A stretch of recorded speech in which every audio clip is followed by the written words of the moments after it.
Like the title of the video says, we are going to be covering Zephyr's fourth ability, Tornado. So, what is Tornado? Let's start off with a general explanation of what it is. Then we're going to probably talk about some general mechanics of it. Then we're going to talk about stats. Then we're going to talk about a little bit more advanced mechanics of it. And then we're going to finish up with the augment. But keep in mind the augment may just make some appearances along the way because it actually does interact with a lot of the mechanics of the skill. So let's go ahead and start us off. Tornado, what is this thing? So effectively, you will be able to summon 4 tornadoes. Let me go ahead and remove a bunch of stuff. I was doing testing. I apologize. Very unprofessional. Sometimes that's how it be. But tornadoes.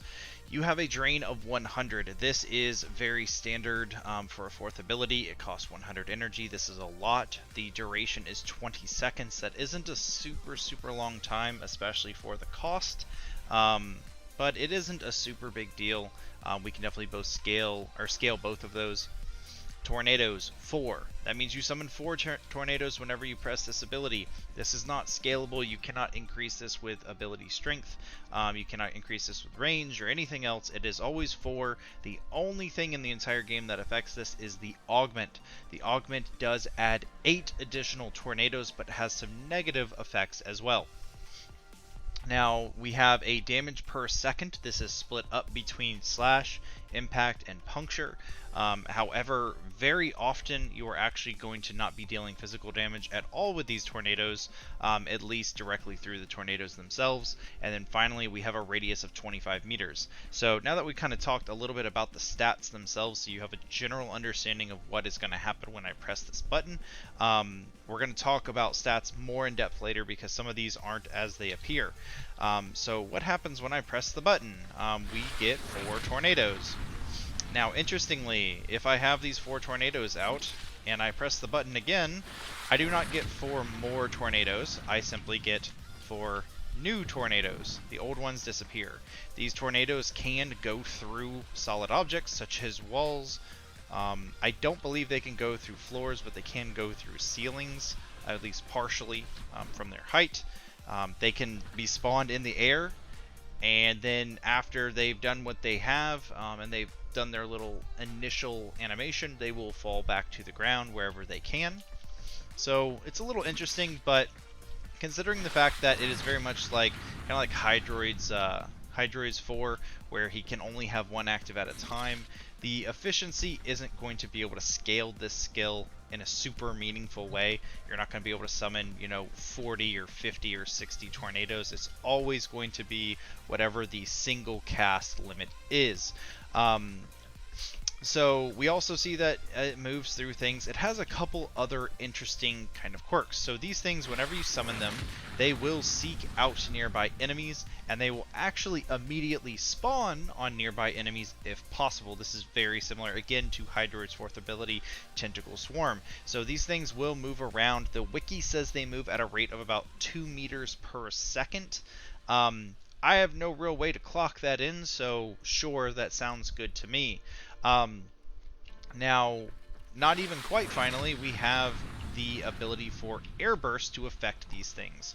So let me grab some energy and cast my Air Burst. You see that they got bigger. These did not.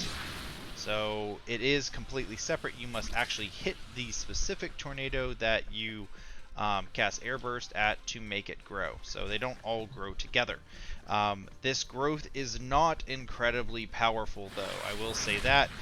You do make them quite a bit taller, but the width increase that they get from being able to pull enemies in is very fractionally increased. It is a very small increase. In addition to that, these things kind of fling enemies around, and we're going to get our first little view of that here in a second.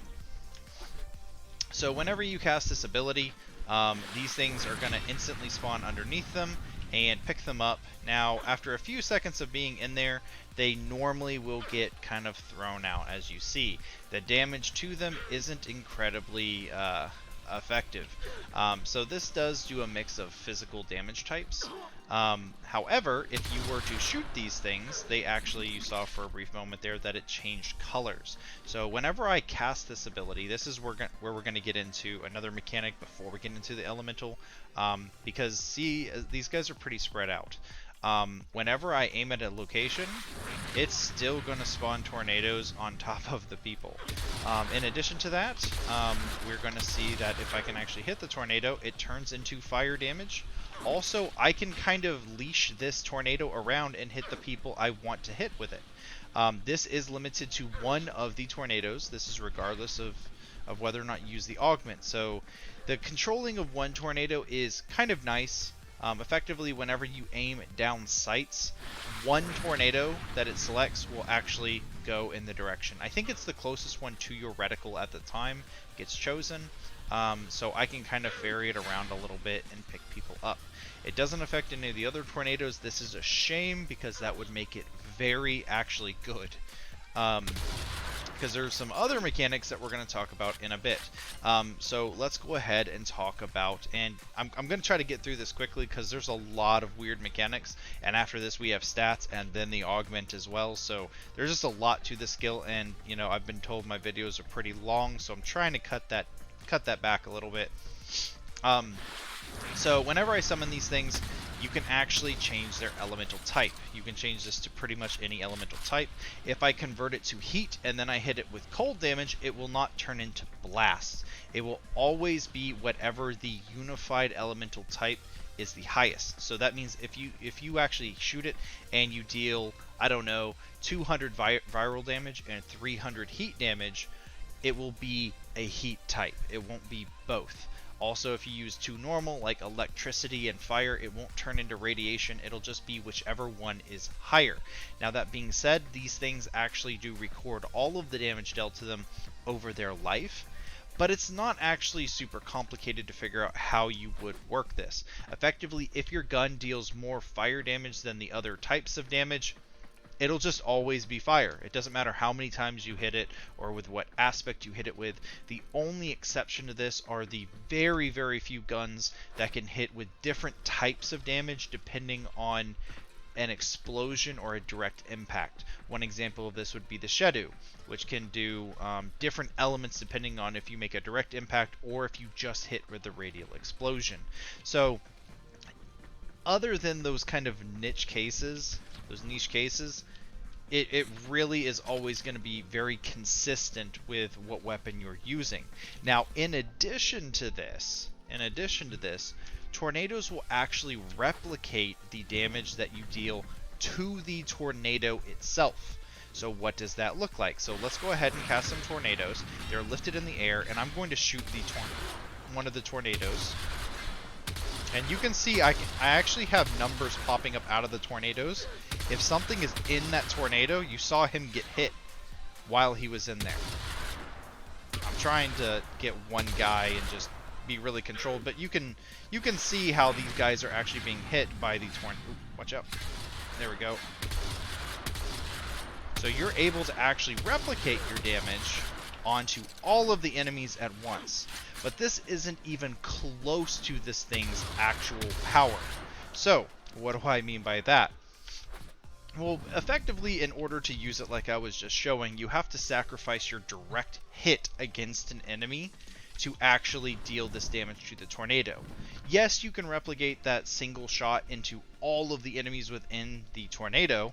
However, I've run out of energy, so hold that thought.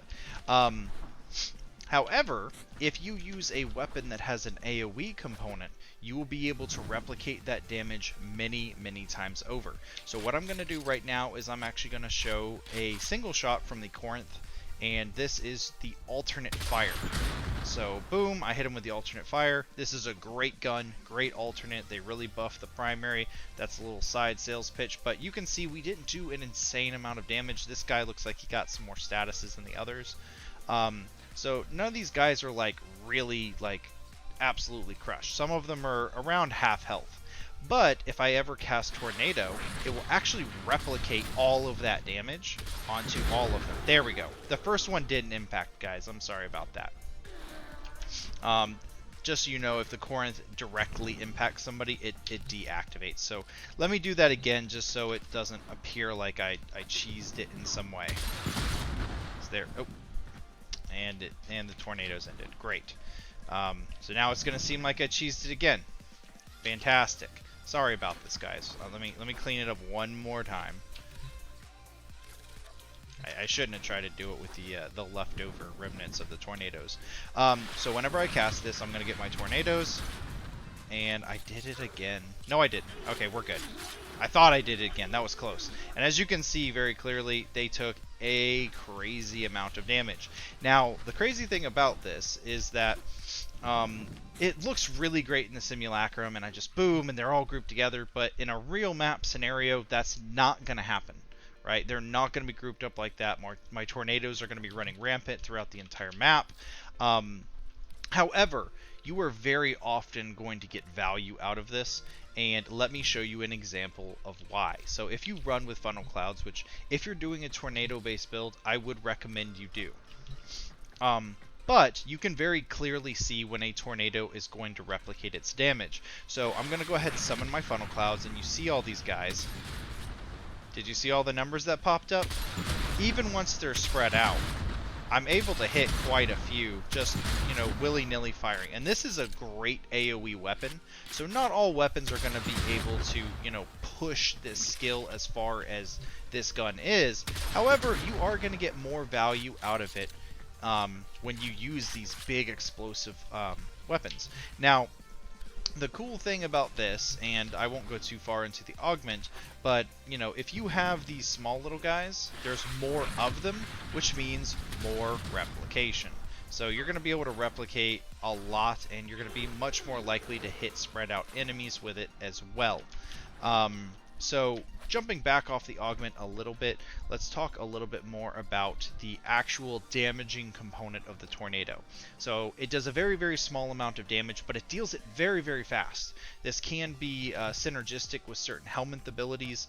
One of them was recommended was Breach Surge because it triggers off of enemies being hit by an attack or by an ability. So when you would cast these, they just kind of fly everywhere.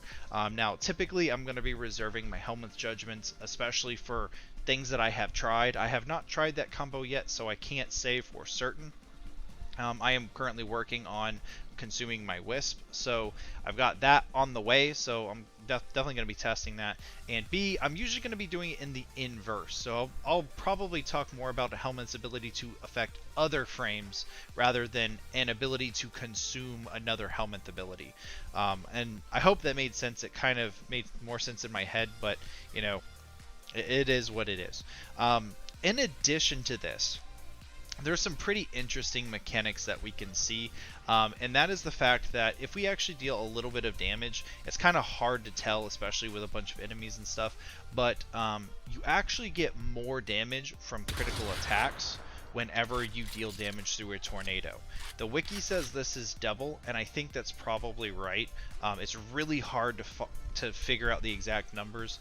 And I've tried doing a few tests, but it is a lot more damage whenever you critical. In addition to this, you are able to proc an insane amount of statuses. So let me go ahead and just show a little test real quick. So what I'm going to do is I'm going to use my little aiming here, and I'm just going to let them group up. I'm not actually going to attack them until they're done grouping. And effectively what we're trying to do with this little test is we're going to see what our statuses look like after I throw a few of these things. So hopefully that ends sometime today. Sorry about that, guys. I'm going to let all of those statuses fall off so there's no funny business. I think we're good. So they're very, very grouped. I have 4 poxes in my magazine, and I'm going to throw those, and we're just going to look at the effect. So we're looking like, what, 45, 50, 55... We're getting there, so they're grouped. So we got about 57, 54, 50 to 60. Let's say 50 to 60 statuses. Now what I'm going to do this time is I'm actually just going to completely reset them. Hopefully there's no more gas clouds up. And I ran out of energy. Luckily I have some more here. I will go back to my perch. And we will do the same exact test, but now I'm going to throw them once they're grouped and the tornadoes are still on them. Now keep in mind, this is going to be a much, we can see we're well over 200, 300, 400. This thing will replicate statuses like a madman. So it is very, very potent if you can figure out how to utilize the kind of, I don't want to say sloppy, but very erratic AI, being able to control these things that are kind of flying around everywhere, and also being able to hit enemies that are currently in a tornado. I highly recommend AoE type weapons for this. Things like Amprex work really well for this. Things like Corinth, Archiplasmor, which is already really good on her. Basically anything that has big giant AoEs tied to it. These are all really, really good. Now that being said, I don't know, and it doesn't seem to me that the damage replicated through the tornadoes is actually increased by strength at all. It seems like just the base damage is. So strength isn't super, super important for this skill in general. Range, as you saw from the weird spawning thing, range is only important, and if we look at the range here, that radius of 12.5 meters, that is the quote-unquote auto-targeting radius. So whenever I aim at a spot, it will hunt down enemies within 12.5 meters of that spot to spawn the tornadoes. So it's not a super big deal if you lose some range. Also, air burst isn't super, super vital to this skill in general. So, yeah. Otherwise, our stats are fairly simplistic. I mean, our damage, we don't really need a scalability strength. We talked about that. Range works a little weird. Duration's very normal. Efficiency isn't super, super important because we're going to leave these up for their full duration most of the time. But, you know, efficiency isn't bad because it is a 100 energy skill. Now, to close out this, we're going to go into the augment a little bit more. Funnel clouds. So we already know that we get 8 additional tiny tornadoes. These tornadoes are smaller. They have smaller area of effects. And if you notice before, they're not picking enemies up. They're not flinging them around. They don't have the ability to actually fling enemies. I actually find this preferable. I prefer to hit enemies in the head or to know where they're going to be in 2 seconds. So in general, I feel like funnel clouds is a better move for me. And I would highly recommend it just because you're going to have more targets getting hit by tornadoes at any given point. This can be really useful for, you know, any AoE weapon or any really even chaining weapons if the chaining weapon happens to hit a tornado on their way. So it's pretty interesting how all of that works. So funnel clouds, they do interact additionally with airburst as well, but it's not super, super meaningful. So whenever we cast this, we have these tiny little tornadoes. If I cast it, they become slightly less tiny tornadoes. They don't ever reach their original size again, at least as far as I can tell. It's something I guess you can interact with a little bit, but in my opinion, just cast the tornadoes and outright replace your airburst with something else. Unfortunately, airburst, the other skills for Zephyr are actually quasi-decent, especially in certain setups, and replacing out her second ability could actually bump her up a few tiers as a frame, because right now she's a pretty low tier frame. I'll do like a little mini review of Zephyr real quick at the end of this, because this is her last ability. A lot of her abilities aren't bad. Her turbulence is good, her mobility is good, tornadoes aren't bad, they're just really hard to utilize, and airburst is bad, her passive is bad. So really it's just her passive is completely worthless, but we have frames like that. Rhino's passive is completely worthless. But Zephyr in general I think is actually looking up a little bit from these helmet changes, and that's, I think, the whole point of the helmet system is to buff frames like this that are okay and they have potential. They just don't quite have that 2020 polish. They're definitely older frames that don't quite work within the meta or within just Warframe in general anymore. After, you know, enemies have more than, you know, 20 armor. So I think that's going to do it for the video, guys. As always, if I missed anything or misrepresented anything, please let me know in the comment section below, and thanks for watching.